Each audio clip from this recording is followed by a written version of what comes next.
Sedition, రాజద్రోహం, ఈ మాట ఎప్పుడూ చర్చల్లో కాంట్రవర్సీలోనే ఉంటుంది. ఏది సెడిషన్ కిందకు వస్తుంది, ఏది రాదు అనే అంశం మీద చాలా చర్చ జరుగుతూ ఉంటుంది.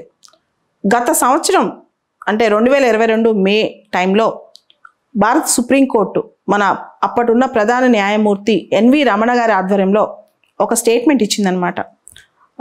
ఇప్పటి వరకు ఏదైతే సెడిషన్ కేసులు, పిటిషన్స్ ఉన్నాయో అవన్నీ ఎబైన్స్లో పెట్టమని చెప్పింది. దానికి కారణం సెంట్రల్ గవర్నమెంట్ అప్పుడు అంగీకరించింది. సెడిషన్ సంబంధించి సెక్షన్ 124A రీఎగ్జామిన్, రీకన్సిడర్ చేస్తామని, అంటే పునః పరిశీలిస్తామని చెప్పి. సో ఇది జరిగేంత వరకు ప్రస్తుతం టెక్నికల్గా భారతదేశంలో సెడిషన్లో ఉన్న కేసెస్ ఇవన్నీ కూడా ఎబైన్స్లో ఉన్నట్లు లెక్క అనమాట. ఈ పిటిషన్స్ అన్నీ కూడా. ఈ సెడిషన్ అనేది ఎప్పటి నుంచో వచ్చింది అంటే ఇండియన్ పీనల్ కోడ్, మనకు తెలుసు బ్రిటిష్ వాళ్ళ టైంలో వచ్చిన చాలా చట్టాల్లో ఐపీసీ ఒకటి చాలా బలమైన చట్టం. ఇంకా మనం దాన్నే అమలు చేస్తున్నాం. మనమే కాదు, అప్పట్లో ఇప్పుడున్న పాకిస్తాన్ కానీ వీళ్ళందరూ కూడా ఐపీసీనే అడాప్ట్ చేసుకున్నారు. ఆల్మోస్ట్ సిమిలర్లే కొన్ని అమెండ్మెంట్స్ తీసుకొచ్చారనమాట. సో మనందరం కూడా ఐపీసీని చాలా చక్కగా ఫాలో అవుతుంటాం. కానీ కాలానుగుణంగా వచ్చిన మార్పుల దృష్ట్యా దానిలో కొన్ని మార్పులు కూడా చేస్తూ వచ్చాం. One of the archaic law absolute section 124A of IPC అని కొంతమంది అంటారనమాట.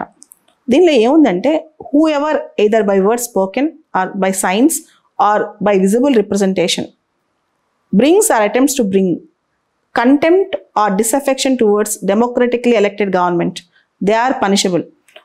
మినిమం 3 సంవత్సరాల నుంచి మ్యాక్సిమం లైఫ్ ఇంప్రిజన్మెంట్ వరకు అండ్ ఫైన్ కూడా వేయచ్చు అనమాట.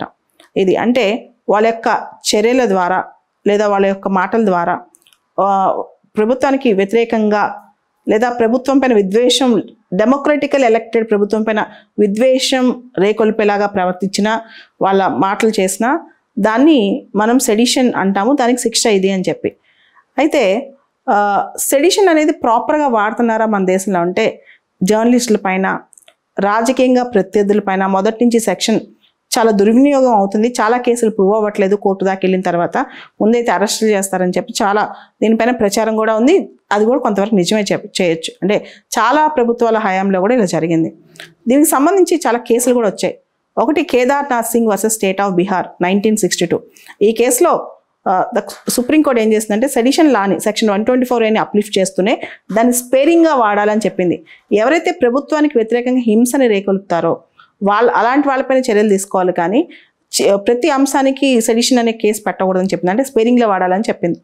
అదేవిధంగా Balwant Singh versus state of Punjab 1995. ఈ కేసులో మియర్ స్లోగనీరింగ్ అంటే కేవలం స్లోగాన్స్ చెప్పటం, ఎటువంటి ఉద్దేశం ఎదుటి వాళ్ళని ప్రేరేపించకుండా వీళ్ళు మియర్గా స్లోగాన్స్ చెప్పడం అనేది సెడిషన్ కిందకి రాదు అని చెప్పి బలవంత్ సింగ్ కేసులో చెప్పారనమాట.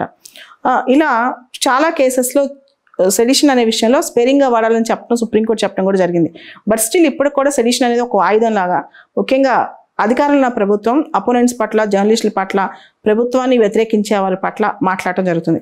ఎక్కువగా దేనిపైన సెడిషన్ వాడతారు? సెడిషన్ అంటే రాజద్రోహం, అంటే డెమోక్రటికల్ ఎలక్టెడ్ గవర్నమెంట్ వ్యతిరేకంగా హింసని ప్రేరేపించడం లేదా విద్వేషాన్ని ప్రేరేపించడం. కన్స్ట్రక్టివ్ క్రిటిసిజం ఎప్పుడు కూడా సెడిషన్ రాదు, కిందకి రాకూడదు అనమాట. కానీ ప్రభుత్వాన్ని విమర్శిస్తే అదే సెడిషన్ అని చెప్పి చాలామంది అంటూ ఉంటారు. చాలా ప్రభుత్వాలు దాన్ని సెడిషన్ లాని ఆయుధంగా వాడుతూ ఉంటాయి అనమాట. ఇక్కడ ఈ క్లారిటీ మనకు తెలియాలి. కేవలం ప్రభుత్వాన్ని కన్స్ట్రక్టివ్గా విమర్శించినంత మాత్రాన అది సెడిషన్ కిందకి రాదు. ప్రభుత్వానికి వ్యతిరేకంగా హింసని కానీ విద్వేషాన్ని కానీ రేకెత్తించడమే సెడిషన్ అనమాట. సో ఇది ఎంత ఇక్కడ పక్కన పెడితే అసలు దీనికి సంబంధించి రీసెంట్గా పాకిస్తాన్లో లాహోర్ హైకోర్టు వాళ్ళకు కూడా మనలానే వాళ్ళ పీనల్ కోడ్ ఉంది, మన ఐపీసీనే వాళ్ళు కూడా అడాప్ట్ చేస్తున్నారు. అంటే బ్రిటిష్ వాళ్ళ టైంలో వీళ్ళందరికీ ఒకటే ఐపీసీ, సేమ్ అదే దానిలో సెక్షన్ 124A ఆఫ్ వాళ్ళ పాకిస్తాన్ పీనల్ కోడ్కి సంబంధించి దాన్ని లాహోర్ హైకోర్టు కొట్టేసింది అనమాట, స్ట్రక్ డౌన్ చేసింది.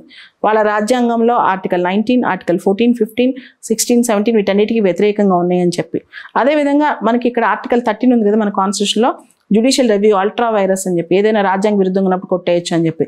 అలానే వాళ్ళకి అక్కడ ఆర్టికల్ 8 అనమాట, ఆర్టికల్ 8కి వ్యతిరేకంగా ఇది ఉంది అని చెప్పి కొట్టేశారు. సో పాకిస్తాన్లో ఉన్న లాహోర్ హైకోర్టు మీద నుంచి సుప్రీంకోర్టుకి అప్పీల్కి వెళ్ళొచ్చు అక్కడ పాకిస్తాన్ సుప్రీంకోర్టుకి. కానీ ఆ దేశంలో కూడా సెడిషన్ సెక్షన్ 124A అనేది రాజ్యాంగ విరుద్ధం అని చెప్పి తీర్పిచ్చినప్పుడు మన దేశంలో ప్రభుత్వం దీనిపైన ఎటువంటి చర్య తీసుకోబోతుంది, ఎటువంటి నిర్ణయం తీసుకోబోతుంది, ఇది చాలా ఇంపార్టెంట్ క్వశ్చన్. ఇది యాక్చువల్గా బ్రిటిష్ వాళ్ళు ఎందుకు తీసుకొచ్చారంటే, అప్పట్లో మనం బాల్ గంగాధర్ తిలక్ గారు, అన్ని బిసెంట్, మొహమ్మద్ అలీ జిన్నా, షౌకత్ అలీ, మౌలానా అబుల్ కలాం ఆజాద్, మహాత్మా గాంధీ, వీళ్ళందరూ దీనికి బలైపోయిన వాళ్ళే. చాలా సందర్భాల్లో సెడిషన్ కేసు పెట్టి ట్రాన్స్పోర్టేషన్ ఆఫ్ లైఫ్, అప్పట్లో మన ఐపీసీలో ట్రాన్స్పోర్టేషన్ ఆఫ్ లైఫ్ అనే ఒక సెక్షన్ ఉండేది. అంటే వాళ్ళని తీసుకెళ్ళిపోయి ఎక్కడో సుదూరమైన ప్రాంతాల్లో జైల్లో పెడతారు. ఇంకా వాళ్ళు చనిపోయేదాకా అక్కడి నుంచి బయటికి రారనమాట. వాళ్ళు ఎవరిని కలవటానికి కూడా ఉండదు, వాళ్ళకి ఎటువంటి సమాచారం ఉండదు. ఫర్ ఎగ్జాంపుల్ కాలాపాని జైన్, అట్లా ట్రాన్స్పోర్ట్ చేసేస్తారు ఒక ప్రాంతం నుంచి ఇంకో ప్రాంతానికి. అంత బలమైన సెక్షన్లు ఉండే అప్పట్లో సెడిషన్కి, రాజద్రోహానికి. అంటే బ్రిటిష్ వాళ్ళు హై హ్యాండెడ్నెస్ చూపించడం కోసం, భారతదేశంలో బ్రిటిష్ వ్యతిరేక చర్యలు జరగకుండా ఉండడం కోసం ఈ సెక్షన్ తీసుకొచ్చారు. కానీ మనం సొంత పరిపాలన ఉన్నాం, స్వపరిపాలన ఉన్నాం. ఇట్లాంటి టైంలో ఇటువంటి చట్టాలు అవసరమా, ఇటువంటి సెక్షన్లు అవసరమా? దీన్ని incumbent party in power, A party అధికారంలో ఉందో ఆ పార్టీ ఈ సెక్షన్ దుర్వినియోగం చేసి, కేసు ప్రూవ్ అయ్యేది లేనిది తర్వాత విషయం, దానికి బలమైన సాక్ష్యాధారాలు కావాలి. కానీ రేషనలిస్టులు కానీ, లేకపోతే అపోజిషన్ వాళ్ళని కానీ, జర్నలిస్టులు కానీ ఈ సెక్షన్లో అరెస్ట్ చేయట్లేదుగా. దీనికి దారేటు, దీన్ని మారుస్తారా మార్చరా? అట్లీస్ట్ దీన్ని వర్డింగ్ లిబరలైజ్ చేస్తారా, లేదా దీన్ని పనిష్మెంట్ లిబరలైజ్ చేస్తారా, లేకపోతే దీనికి ప్రూడెంట్గా ఈ సెక్షన్ని వాడుతూ ఎలా ఉంటారు? దీని మీద ఇండియాలో కూడా క్లారిటీ రావాల్సిన ఆవశ్యకత ఉంది.